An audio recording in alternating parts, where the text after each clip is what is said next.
They're the Avengers of this world, 7 of the most powerful soups on the planet, assembled to protect New York City, and by extension, the United States. They have blockbuster movies, merchandise, theme park rides, and a public approval rating that most politicians would kill for. But the reality of what the 7 actually is tells you everything you need to know about Vought International. The 7 isn't a superhero team, it's a branding exercise. For starters, the team is literally owned by Vought International. The company basically has their own military unit. Each member is carefully selected, not purely for their powers, but for their marketability. They're assigned publicists, image consultants, and carefully scripted public personas that have almost nothing to do with who they actually are. Their personalities are completely manufactured, and their contracts with Vought give the company enormous control over virtually every aspect of their lives. Together, the 7 represents everything Vought International wants the world to believe about soups. Noble, powerful, trustworthy, and above all, necessary. But the reality is a group of deeply damaged people trapped inside a corporate machine that created them, owns them, and will discard them the moment they become more trouble than they're worth.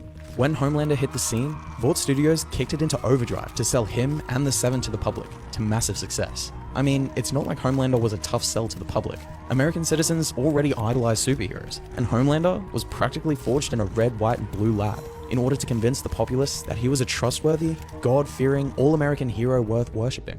The 7's original lineup consisted of Homelander, Black Noir, Queen Maeve, Mr. Marathon, Lamplighter, Translucent, and The Deep. Their public image suggests they protect and serve New York, and by extension, the entire United States. But in reality, they don't really fight crime so much as they stage publicity stunts and perform in blockbuster movies. And what's worse, the soups, whether they're in the 7 or otherwise, are not nearly as heroic and kind as their public image portrays them to be. Homelander, for example, turned into a narcissistic, sociopathic man-child with a weird thing for breast milk and a tendency to murder anyone who gets in his way.